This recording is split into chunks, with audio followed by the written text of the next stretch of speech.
Good morning, it's currently 3 AM and we're about to hand strip one of our highly prized parent koi. In this episode, we take an in-depth look into how we breed our koi and how these tiny fry turn into such large, beautiful fish. But before we go into too much detail of what we're doing now, we need to take a step back in time. So sit back, grab yourself a cup of tea and enjoy the ride.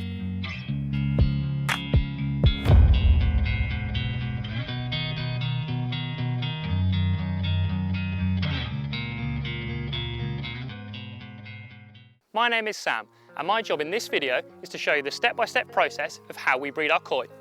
It's now Monday, 3 days before we saw a spawning fish in the middle of the night, and the first stage in spawning preparation begins here, out in the mud ponds. Here in the UK, koi will naturally want to spawn in the spring. This usually occurs after a few weeks of the water temperature being above 18 degrees. The mud ponds are only used for around 4 months each year. At the end of the season, they are drained and left dry for the following year. The first thing we need to do is trim back any plant life to ensure that the ponds are clear and easily accessible. That's where Mark, Lewis and Neil come in handy. Over to you, boys.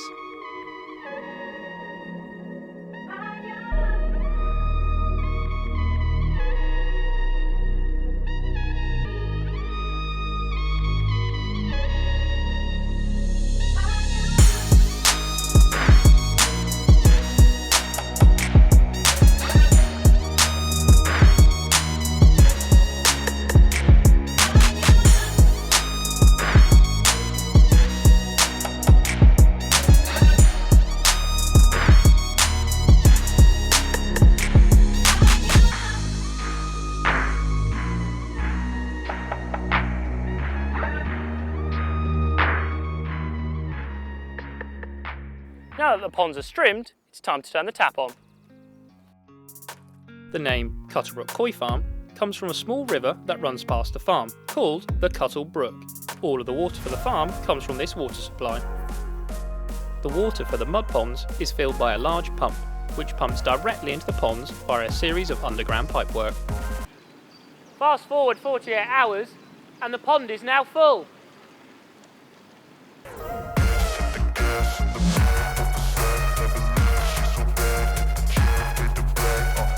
Right, that's stage one complete out in the ponds.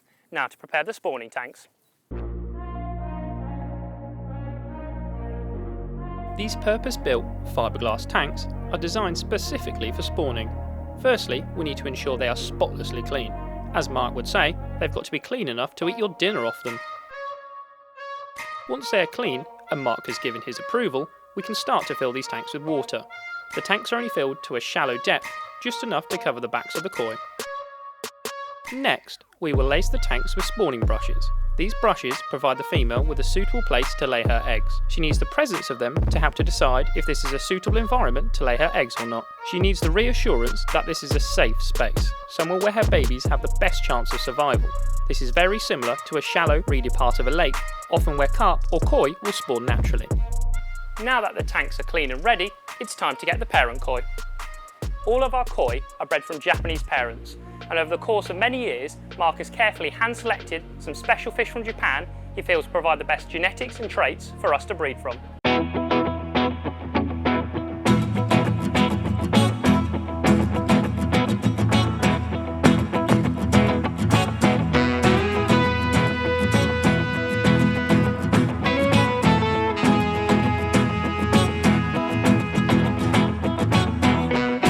G'day Sheilas, did you miss me?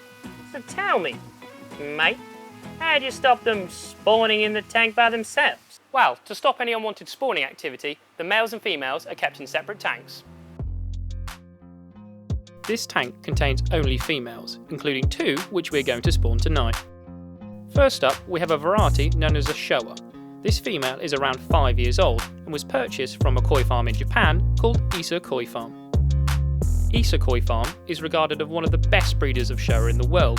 They've won countless top prizes at the All Japan Show, the equivalent of Crufts in the koi industry. Genetics is key when breeding koi, and you want to ensure you are breeding from the best koi from the best genetic lines that you can afford. Going into the other spawning tank for the night, we have a fish nicknamed Babe. Babe is a variety known as the Kajaku.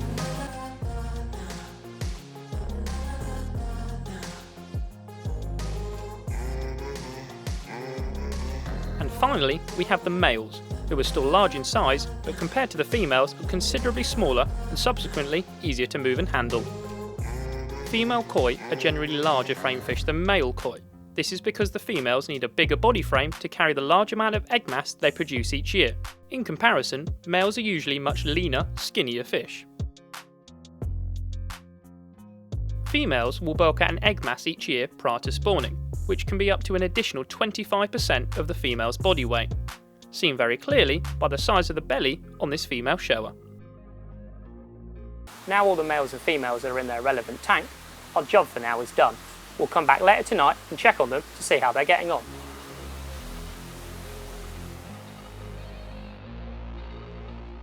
It's currently 10 PM and we've come to check on how the koi are doing. Hopefully at this stage we'll see some signs of activity.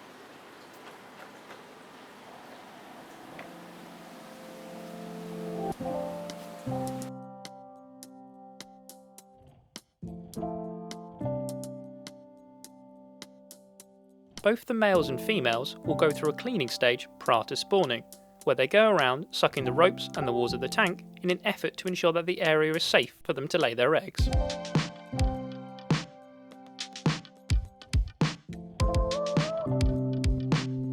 The males will also start to chase the females around to try and incite her to want to spawn.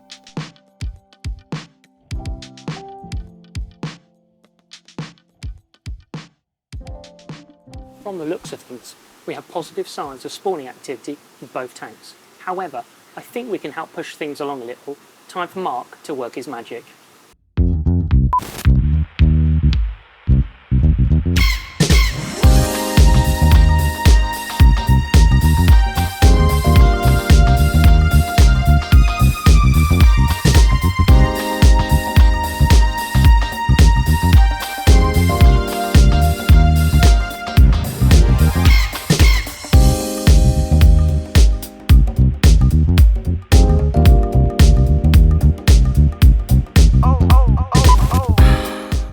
Right, that's enough of that.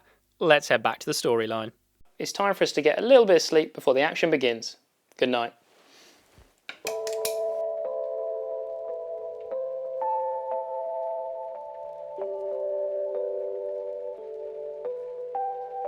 Mark will now set regular alarms in the night where he'll wake up and check the CCTV cameras we have placed over the tanks. He'll look out for signs of spawning, and when he sees the action begin, he'll wake us all up.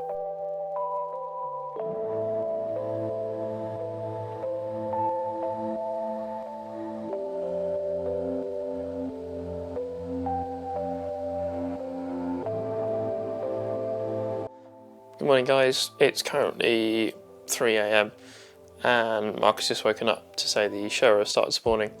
So let's head down there and get cracking.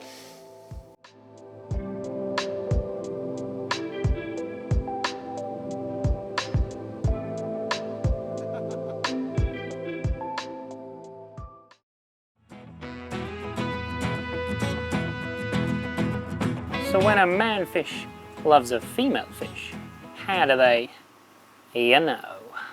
The sudden burst through the water and all the splashing are clear signs that the koi are now spawning. The male and female will synchronise their body contractions to simultaneously excrete their eggs and sperm. The male will follow closely behind a female, and as she lays her line of eggs, he will release his sperm over them. The issue with just letting them spawn naturally, like they are now, is that this can often lead to low fertilisation rates. It largely relies on how good and efficient the male is. As a result, it's now time for us to intervene. The female is anaesthetised, as this makes her easier to handle. Here we're putting her into a tank, which contains a sedative, which makes her sleepy. We keep a watch in particular on the gill movements, as this is one of the best indicators of the koi going under sedation. The gill movements will get progressively slower, and it's only at the stage when they almost stop that we know that the fish is ready to be stripped. The koi is then rinsed with clean water and thoroughly dried. This is to avoid any water dripping into the bowl with the eggs. The sperm enters the egg through the micropyle. This is a small opening in the egg.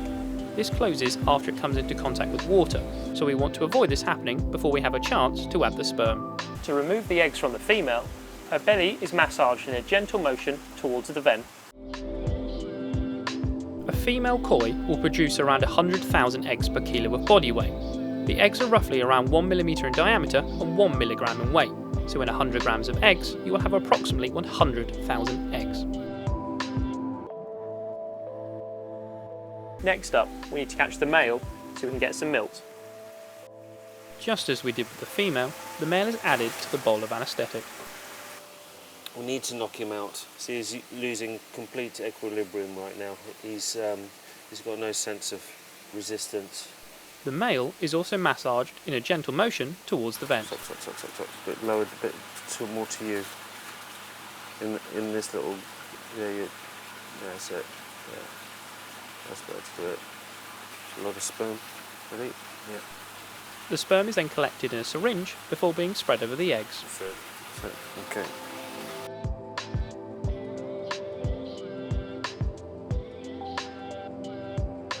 The eggs will be mixed together with the sperm for a few minutes, ensuring the eggs have the best chance of being fertilised. Once the eggs have been stirred, they can be carefully spread over some clean spawning brushes in a separate tank where they can be left to hatch.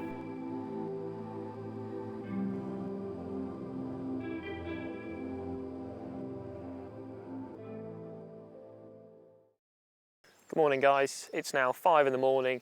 All the shower eggs have been spread over the ropes in the tanks, so it's job done with them. The Kajaku, we're not too sure if they're going to go or not. There's some signs, but they've kind of calmed down a bit. So either way, we're going to go back to bed, have a bit of a nap, and then fingers crossed we're spawning some Kajaku in a couple of hours.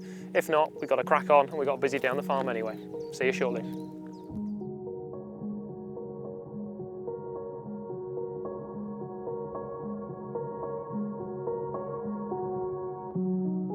Despite our best efforts, the Kajaku didn't end up spawning that night.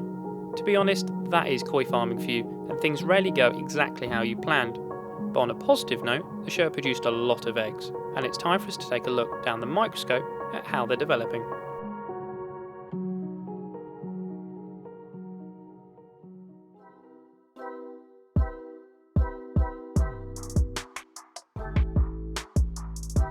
It's now 11:30.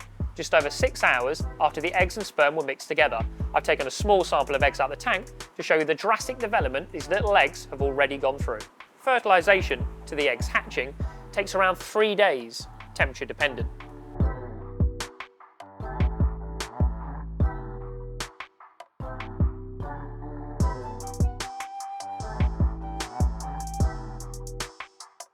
When unfertilised, a koi egg contains approximately 70% protein and 20% water. How this can develop into a tiny koi with a beating heart, backbone and a set of eyes in just 72 hours is truly remarkable. It's now time for us to take you on a journey that shows the incredible creation of life.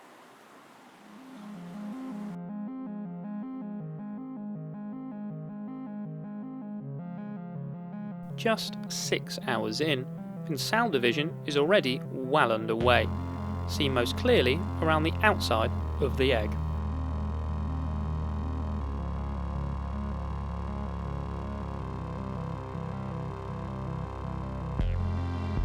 After just 1 day, we now have a spine and eyes developing, with an unfertilised egg clear to see.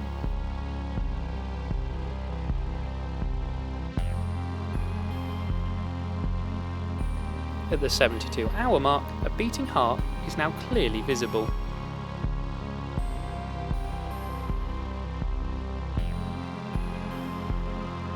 Just 4 days in, and the fry have now all hatched and begin their life outside the egg.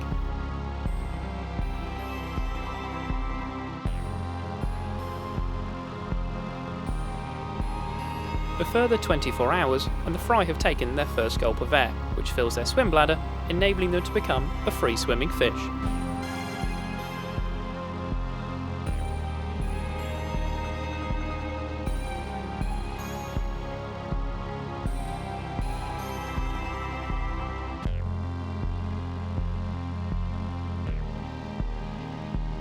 colour pigment cells are now starting to form, potentially the start of a show-winning pattern. At day 8, the fry have depleted their yolk sac and have now started to eat. You can see the stomach is now full of food. It's truly amazing the rate these little fish will grow, and in just 1 month's time we'll be harvesting them from the ponds for their first selection process. Sadly, that's all we have time for in today's video, but if you want to track the progress of these exact fish, make sure you hit that subscribe button. We'll keep track of these fish over the summer and be back for another video soon to see how they develop.